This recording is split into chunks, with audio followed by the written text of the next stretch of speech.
Hey everybody, how's it going? Welcome to episode 28 of my show, Wrestling with Brent. Happy New Year's Eve. Happy New Year's to everybody.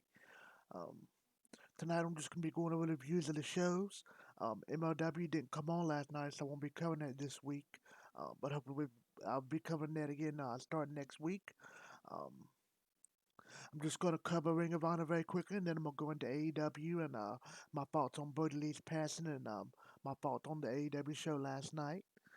Um, First, I just want to say, there was a tragedy that happened Saturday. Uh, John Huber was his real name, but his wrestling name was Luke Harper in WWE and Mr. Brodie Lee in AEW. He died suddenly Saturday. I didn't even know he was sick. When I first read the news and heard about it, I thought it was a joke or, it was a prank. I didn't think it was anything real. And just all of a sudden, it just started popping up everywhere, and I couldn't believe it. I was shocked. It made me really sad. I was a little bit depressed. I just kind of, it just really shocked me. He was one of my favorite wrestlers going today, of this generation. I was just always was a big fan of his. When he first came on the scene in WWE as part of the Wyatt family as Luke Harper. And then later on, when he was with the Bludgeon Brothers, Fair Growing, I just was always a fan of his. I've like seen all his WWE matches when he was on TV, and um, his match he had with Dominic Dijakovic at NXT Worlds Collide was great. Um, and he did some really good things in WWE, especially after the White Family stuff was good, and then he went with that Bludgeon Brother. I liked that team of him in a row, and they didn't last long, but they had a really good run, I thought, and they were dominant, and it's when they carried their mallets and all. Um, and then for the last couple of years, WWE just didn't use them at all. So when he went to AEW, I was really excited and waited for his debut, and I really enjoyed his debut, and he really before he got there, the Dark Order was kind of floundering. A lot of people didn't like him, didn't understand the gimmick, didn't like him. Though I personally liked him, and I liked the gimmick, I liked it, but most fans didn't. Um, Having Brodie Lee come in there and be the leader of it, he really just uh, brought them up to a whole new level, and they all improved. Silver, sees him break out now into a big kind of a star. Um, Reynolds got better. Um, they brought in Anna Jay for Dark Order. They brought in Colt Cabana and Luke Harper. I mean, Brodie Lee, Mr. Brodie Lee in AEW, since he came on the scene, everything was just intensified and just better as a whole. Uh, his promos in AEW was good. I thought I liked all his promos. He did work on the BTE show, the being the elite YouTube show, and it was hilarious, very comedic. Where he's basically always ribbing on the Dark Order and like testing them and picking on them, hitting them with papers, and it was just very funny. And he would always have little jokes where he'd cuss them out, and it was really funny. Um, on the BTE shows, he really showed his sense of humor and how funny he was. Um, yep, and I want to say too, you know, Brodie Lee for the last 6 months or so, as soon as he came to AEW, he really made an impact. Um, I thought he was doing the best work of his career. Um, I just all of a sudden out of nowhere, he really, like I said, raised the Dark Order up. He became a force. He was basically a big event player. As soon as he got an AEW, um, he challenged John Moxley for the AEW World Title. I think he had one of his best matches, maybe one of his top three matches of his career. Was a very great match at the pay per view against John Moxley for the title. Even though he lost, remember the way Moxley beat him, he choked him out. Um, it was just a very good match, very bloody. Um, yeah, and then of course the second match he won. Uh, my opinion, his second best match was the one where he beat Cody Rhodes for the TNT title. That was a very good match. And then my favorite match I think that he had was the dog collar match against Cody. That might have been the best match of his career, as far as I could, my opinion, and as far as I know. And also that ended up being his last match, and what a great last match to go out. Um, I thought this tribute show last night was really well done. I really liked it. I thought they did the best they could, with the untimely death. Just very shocking. I know during by the time the show was over, if I cried, it did make me cry, it made me tear up. If you didn't at least put a little bit sad, at least cry a little bit. I mean, you don't have a heart. I don't know how anybody could watch that, be a wrestling fan, and not have teared up even just a little bit. I mean, I've heard so many stories about him since he passed, and I said he was a really good guy, so it seemed like a great guy, and he was a great wrestler and one of my favorites. I just always liked him and enjoyed everything he did. I just always, and I was lucky enough I get to be able to see him live, in WWE a time or two, I believe, when he was in WWE, and he was very good live. I just always liked watching him wrestle. I just loved the way he wrestled and moved around the ring. He could fly around, jump, do all the acrobatic stuff. He could hit you hard, like on BT, he showed his comedic side. So yeah, and his just appearance alone, he just had a look about him that was just kind of captivating. You couldn't like every time you saw him on TV or whatever, you just couldn't help but notice him, and you couldn't take your eyes off of him. He just kind of drew you in.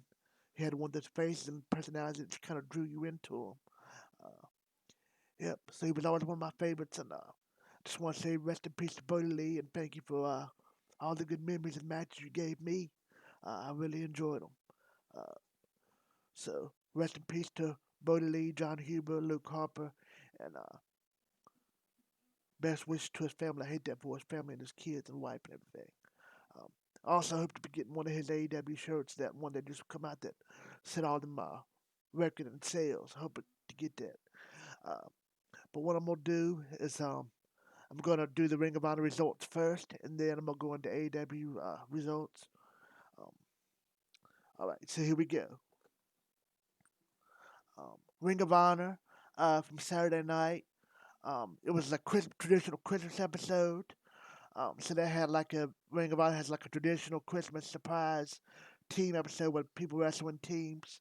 Um, they did some cool backstage videos, packages. I thought with Jay Briscoe having a Santa helmet on and Christmas hat on, and I liked it. It's fun seeing. I believe it was Mark Briscoe also doing a promo was good. Um, First match we had was the young talent from the ROH Dojo, Dante Cabello, Joey Keys, Eric Martin, and Ken Dixon. And Cabello and Keys beat Martin and Dixon. Um, had a Boston Crab in there. Um, had did a lot of basic stuff. It's kind of match, it's kind of hard to describe. But it was a good match for what it was. I had never seen these people before, and I thought they did a good job. It was good for what it was. Um, yep. Uh, Showed them shaking hands after the match was over. Uh, like I said, the other Briscoe opened the gift. Mark Briscoe had a funny little video package. Um, Now we have a team of people: Jay Briscoe, Flip Gordon, Brian Malonis, John Walters, and PCO, and they beat Mark Briscoe, Team Mark Briscoe against Team Jay Briscoe. They was up against Mark Briscoe. Their team, Mark Briscoe's team was Mark Briscoe, Beer City Bruiser, Dax Draper, Tracy Williams, and Dalton Castle. In the traditional fight, Christmas Surprise. Um, Both of the Briscoes was in the ring a lot, in and out. A lot of charisma, dynamic, constant relays. Back and forth between each fighter. All the fighters that were just really cool. The match went up. Fight went on about 14 minutes. It was a fun little brawl. It was just all kind of put together, and I liked it. I liked how it was put together. I really liked it. Um, some big moves. Uh, a lot of big moves back and forth between both teams. Uh, John Walters looked good. PCO looked really good. Uh, PC Walters knocked out Draper, and PCO hit his PCO assault. off the top rope. It looked really good for the victory. Um, Jay Briscoe celebrated the victory of his teammates. And in tradition, the winners also received a payout of the year. Uh, uh, and Rick Vani and Capone, Chris Coleman just kind of wished everybody a happy new year, and that was kind of the end of it. This show was kind of hard to describe. It was very quick in a way and just kind of there, but I thought they did a good job. It had some good, cool, two really good matches, and I liked that last match. Had all them really good wrestlers in it. At one time, just doing moves, and I liked it. Um, so it was a good little Chris episode, good little show by Ring of Honor. I liked it. I give it a 6 out of 10. Good show. I liked it. Uh, all right, so that's all for Ring of Honor. Now let's get into the AEW show. They called it the Celebration of Life. This was a tribute to Brodie Lee. Um, I thought this was a very good episode and a very good, best tribute show I've ever seen. Um, it was very good. I really liked it. As you all know by now, Brodie Lee's son, Brodie Lee Jr., he got to, he actually put the show together and booked the matches. He booked matches to all his favorites, and he had actually been featured in the Dark Order as a member the last few weeks and on AW Dark as -1 and wearing a mask and bringing a cane. And they had come out during the show that he's actually been signed to an AW contract, since he'll have a job at AW for life. So he'll also be wrestling as soon as he gets of age. He'll be wrestling too. So that's really cool to see. Um, like I said, I really liked the show. I liked how it started off. They had the graphic on screen. WWE also did one to a Monday night. NXT did form as well. But AEW had the graphic on screen. Bodie Lee had his date on it. And then they opened up a 10 bell salute. The whole AEW roster will come out. Even Sean Spears has been missing here lately from TV, said he was coming back. Sean Spears is there. Tony Khan was also out there with his wrestlers. Um, Brother Lee's both his kids. Of course, like I said, -1, his 8-year-old son, with his mask and all on and his kendo stick in his hand, showed him bent down praying. It looked like had his head down. Um, Cody was there. Brandy was there. Brandy was crying. Everybody looked like they was tearing up. Just a very good tribute. Like I said, his wife was there. She looked beautiful. Just a very good 10 bell salute. Um, During each match of the night, you could tell all the wrestlers really emotional. A lot of them let out tears and kind of kissed the sky, threw their hands up for Brody Lee as they come out. Um, yep, so I really liked it. I'm going to go over the matches here. Um, First, they did a video package with John Moxley, and he talked about what Brody meant to him. I thought it was really good.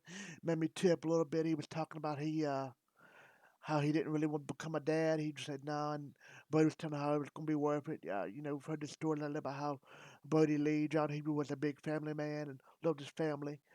So John Moxley's speech was really good, and it was really good. I liked it. You could tell he loved him a lot just by the way Moxley talked about him. You could tell he loved Brody Lee a lot. Um, so the first match was Matt Hardy and Private Party, Mark Quinn and Isaiah Cassidy versus the Young Bucks, Matt and Nick Jackson and Colt Cabana. This was a very good match. Colt Cabana was on fire in this match. He did a lot of really cool moves. He did a insane moonsault that looked awesome. Uh, Young Bucks did good. Mark Quinn and Isaiah Cassidy done good. Matt Hardy done good. Hardy did more of this heel character that he's been doing off and on here lately, and he was really aggressive. And I really liked it. He just had a certain edge to him in this match. Like he really went all out, and he just did a really good job. I thought everybody on this whole show went all out, even the women. And I just thought especially this match, all four of these, all all the guys in this match just really went out of their way to put on a good match. And Cabana especially, he did really well. Um, Cabana did some wrestling where he out wrestled Cassidy, hit him in the face. Um, Young Bucks used Colt Cabana in some triple team stuff. Nick landed a dive onto his opponents. Uh, like I said, Cabana did the I Say moonsault. Matt hit a super kick on Hardy. Matt Jackson did. Um, Cassidy hit a suplex on Matt. Um, did some shots in the corner. Uh, Colt Cabana did another Acai moonsault on the party. It was really cool. He did some bionic elbows. Cabana caught Cassidy with the flying apple for a near fall. His movie called the Flying Apple. Uh, Quinn hit Cabana for a springboard splash. It looked really good. Um, Nick super kicked Matt Hardy. Uh, Nick punted him from the apron and took him out for moonsault. I thought that was cool. Private Party hit their gin and juice move on Nick Jackson. Quinn landed a shooting star press on the Nick for a near fall. It looked really good. Um, the way it ended was Hardy grabbed a chair, but Quinn didn't want to use it. Quinn didn't want to cheat or be dirty. Um, Cabana blocked the gin and juice that it was getting put on him. The Bucks hit their Indie Taker on Quinn for the win. The Meltzer driver. The flying tombstone, they actually did it off the top rope and into the ring for the pin on Mark Quinn for the win. So the Young Bucks Coke Cabana got the win. It was a 13-minute, 37-second match. Very good match. I liked it. It was a lot of fun. Um, After that, the Acclaimed came out after the match, but SCU attacked them from behind. The Bucks super kicked the Acclaim and Colt Cabana added a double bionic elbow. So that was cool. I liked also during the show they paid tribute, but at the same time, in a way, continued storylines. Um, Stuff still, kind of progressed with the Claimed and SCU.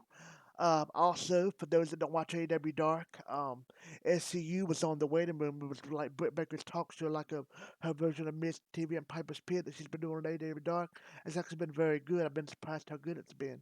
Uh, but just on this last episode here recently, they had SCU.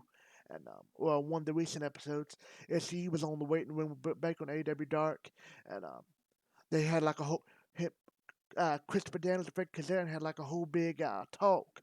Uh, and it basically, Frank Kazarian laid the law down and said they were going to have one last run as a tag team. And they were going to try to get back in the run for the tag team titles and get the belts back. If they lost any match before then, they were going to be done together as a tag team. Um, so just thought that was interesting. It was a very good promo by Kazarian and Daniels. Just very good segment. If you hadn't seen it on Every Dark, even if you don't watch Dark, just look for that on YouTube and scroll through Dark and find that segment and watch it. Highly recommend it. It was very good. Um, they've been using Daniels and Kazarian a lot on BTE. Kazarian's really showed his sense of humor on BTE lately, and he's hilarious. Got a really good sense of humor. So does Christopher Daniels. Um, so I liked how they carried the storyline over into last night, with the Acclaimed and SCU. Also, they did some stuff with MJF and all later on the show, and I'll go over that. Um, so next, after that match, we had a video uh, tagged from Darby Allin. It was good, and he talked on Brodie Lee. Talked about how Brodie Lee didn't have an ego. I thought that was really nice of him. Very cool little package by Darby Allin. Just love Darby Allin. He's awesome.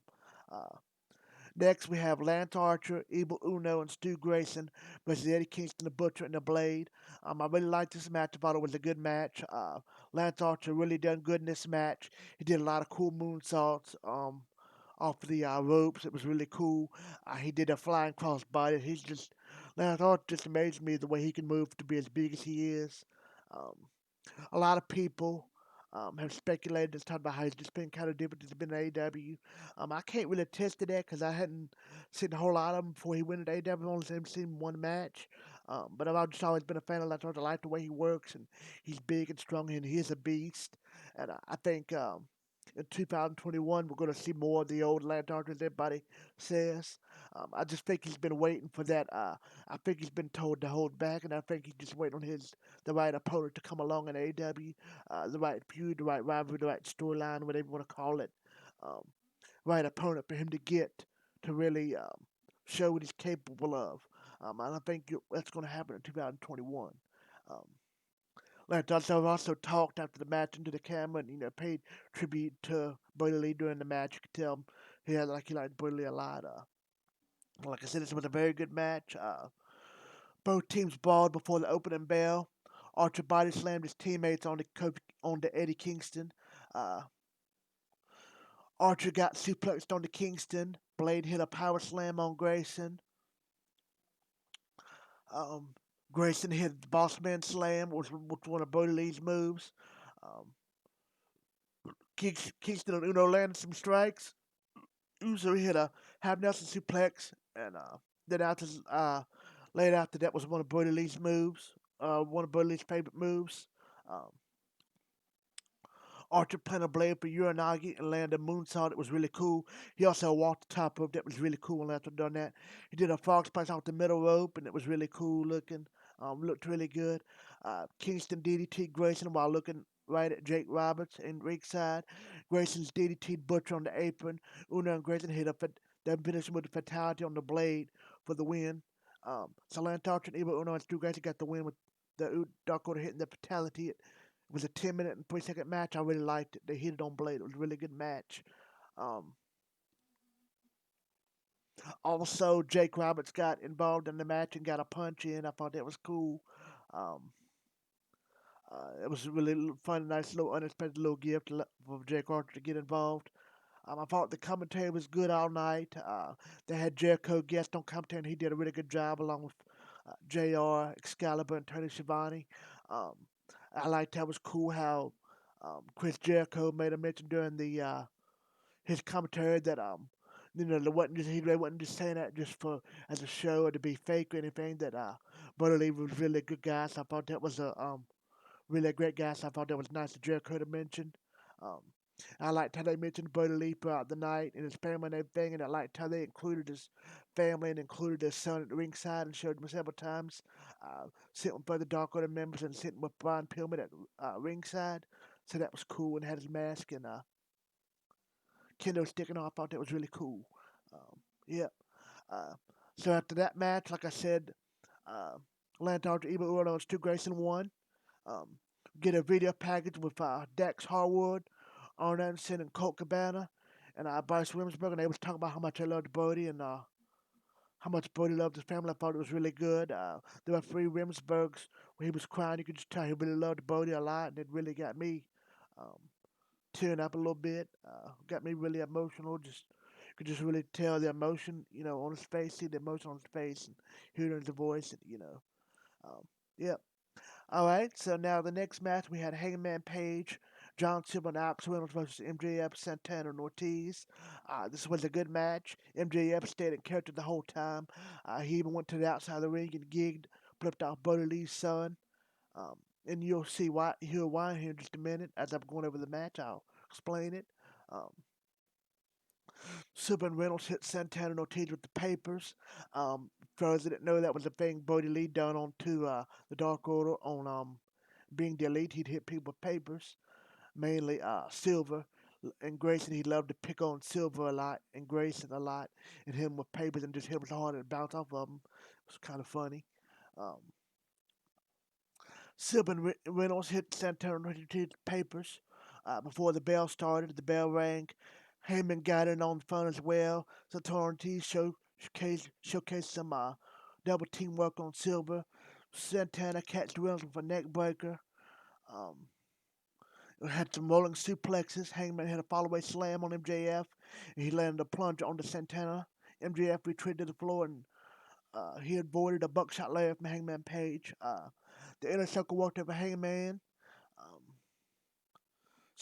John Silver cleaned house with his offense. He's just really powerful and does a really good job to be as little as he is. He's really come to his own as a wrestler, and I can't wait to see what he does in 2021. And he's got a great sense of humor and funny guy on BTE. Big fan of Silver. Um, Silver runs wild and hits a powerbomb on Ortiz. Santana caught him with the Ace Crusher. Reynolds double stomped Santana out of the corner. MJF whipped Hangman into the turnbuckles. Silver catches him there for Destroyer out of nowhere and dives on to Santana. MJF hit the heat seeker on Silver for a near fall. Wardlow got involved in the match and entered the ring. Hit Reynolds with a lariat. Eric Rowan, Luke Harper's former tag team partner in um, WWE. Eric Redbeard, as it goes by now, he appeared out of nowhere and attacked Wardlow. There was also the Blood and Butters and the Wyatt family in WWE. He attacked Wardlow, and that was cool. He made an appearance and got involved. Basically attacked Wardlow and chased him out of the arena, beat him up out of the arena. And during that, he also stood in the ring and held up a white sign. Um, it said something like, I love you, Brody, and I love you, brother, and I'll miss you and love you forever. See you soon or see you again one Sunday, something like that. Which is a very cool little tribute. And as he went up, he looked up at it and cried and looked up to the sky and pointed up. I thought that was really cool. Um, yep, so back to the match. Like I said, MJF hit a destroyer out of nowhere. Assuming Silver caught him for a destroyer out of nowhere. Dives on Santana. MJF hit that heat seeker move on Silver for a near fall. Like I said, Warlow entered Eric Rowe, come out and stopped him. Heyman hit the buckshot lariat on Ortiz for a near fall. MJF pulled the mask off of Brodie's kid at ringside. So this is what happened with the kid. MJF went out to ringside, pulled Brodie's Lee Jr.'s mask off, and after that, Brodie Lee's son took his kendo stick that he's been carrying and whacked MJF in the head with a kendo stick and just nailed him. Got a really good shot, and MJF sold it well, and you could hear the thud off his head. And everybody cheered and just kind of jumped up and hollered it, and you can see it looked really cool. He really laid it in there good, just really hit him good. It was good. I liked it. It was very funny. Um, Inside the ring, Silver connected with a discus lariat on Ortiz for the win. So Hangman Page, Silver, and Reynolds got the win. 12 minutes 47 seconds in the match with a discus lariat on Ortiz. Um, yep. So Hangman and Silver and Reynolds got the win. Very cool match. I liked how they used Brody Jr.'s son in the match, and MJF still was a heel, and I liked how they, and actually on Dark Order a lot, Brody Lee's son would come out and attack, and always be in the crowd and hit people with kendo sticks. I like how they incorporated that into the show last night. I thought that was really cool. Um, yes, I liked it. Very good match, very cool. Um, Next, they show a video of Eddie Kingston talking about how they miss Brody. Um, Kingston said some heartwarming things to Brodie's kids. I liked it. Eddie Kingston just so good on the mic about whatever he's talking about. A while back he did a promo on BTE about I believe it was a bag of Skittles, and it was just excellent. Eddie Kingston talking to a bag of Skittles was just great. Eddie Kingston just really great on the mic, just so good, so believable, and so genuine on the mic, which is very good. Um, yep. So another good, package promo, whatever, by Eddie Kingston as usual. Uh, Next, we have a women's match: Anna Jay and Tay Conti versus Britt Baker and Penelope Ford. I liked the match. I thought it was good, especially to be a women's match. It was one of the better women's matches they've had on AEW in AEW. Uh, Britt Baker maintained control of a wrist lock on Anna Jay. Penelope tagged in and ate a flatliner. Uh, a knee strike from Britt Baker allowed Penelope to hit a German suplex on Tay Conti. Uh, They worked over Tay Conti. Uh, Went to commercial, back from commercial. Penelope and Conti catch each other with a stereo bicycle kicks. So they both went into each other bicycle kicks. They both tag out. Anna Jay hit a basement net breaker on Britt Baker and connected with an enziguri. Conti took out Penelope with a spinning slam. It looked good. Anna Jay connected with a spin kick on Baker. She did that to pay tribute to Brody because Brody Lee did a spin kick. Um, so that was cool. And Jade paid tribute to Brody Lee, her, leader in Dark Order. Um, Baker hit a forearm net breaker on Anna Jay for a near fall. Penelope hit a blockbuster on Jay, but Penelope wouldn't. Anna Jay wouldn't stay down. Jay applied a sleeper hold on Penelope for the win. So Anna Jay and Tay Conti got the win. Um, 9 minute 47-second match with a sleep on Penelope Ford was a good match. Thought all the women looked good. It was good that Anna Jay won. Basically, the Dark Order won all night, so that was cool. As a tribute to Brody Lee, that the Dark Order won all the matches. So it was very, very cool how they done the whole thing, and it was a good match. I liked it. So they had Anna Jay and Take On to beat Penelope Ford and Britt Baker. And I thought Britt Baker also looked good in the match. She kept her heel character. You could tell the girls was Anna Jay especially was very emotional during this match and during the night. You could tell it had a really big effect on her, this show and Brody Lee and everything. Uh, all right. Next, after that match, so another good match. I liked it. Tony Schiavone came to the ring to interview Britt Baker. Britt Baker called the match rigged, said the whole thing is a big rig. Thunder Rosa come out and attacked Britt Baker. The referee stormed to separate them. So I liked how, like I said in this episode, they still continue storylines over. Um, and they continued the Britt Baker Thunder Rosa storyline. So that was cool seeing Thunder Rosa make a nice little appearance, and Britt Baker continued that storyline and incorporate that into the show. I liked it, so it was cool. Always great to see Thunder Rosa. I love Thunder Rosa. She's one of my favorite women wrestlers. So, like I said, I've known this channel many times. I've been a big fan of hers for years. Love Thunder Rosa. Love to meet her one day in person. She seems awesome. Uh, Seems like a super nice person. Yep. Uh, they announced stuff for next week. So now they're gonna have next. They're gonna have the New Year's Bash night one. They were supposed to have it, last night, but with the sudden death in Brody, they did this tribute show. So it seemed like Evan just pushed it back, a week or two. So next week we're gonna get that. Snoop Dogg's gonna be on night one instead of night two, like it originally supposed to be. Um, John Marcus is also returning. Um, Abdon Sheila is also having a women's title match in one of the nights. Kenny Omega is having his match against Ray Phoenix for the AEW title, so that's going to be cool on one of the nights. Uh, Next, we get a video package doing another tribute for Brody Lee, and it was from Chris Jericho. Chris Jericho did a really good job talking about how they was friends in WWE and how they wrestled, each other in house shows in WWE for a long time, and it was how good of a guy Brody Lee was. So it was a great little video package about Chris Jericho. And he also talked about during the video he was going to look after Brody and AEW was going to take care of Brody Lee's family and everything. So I thought that was cool. So another good video package tribute from Chris Jericho to Brody Lee.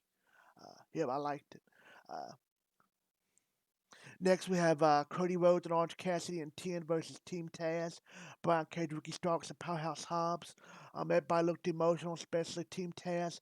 I thought Ricky Starks, Cage, and Hobbs looked like they was gonna cry. Even Taz a little bit when they was first coming out to the ring. Taz looked emotional, kind of had his head down. Um, so it was a very good match. I liked it. Um, Cody and Starks traded strikes, and Starks hit a diving shoulder tackle. Um, he reluctantly tagged in 10. 10 hit a slingshot German suplex on Starks, Hobbs, and Cassidy. Squared off, went to a commercial, back from commercial. Team Taz had Orange Cassidy isolated in the corner.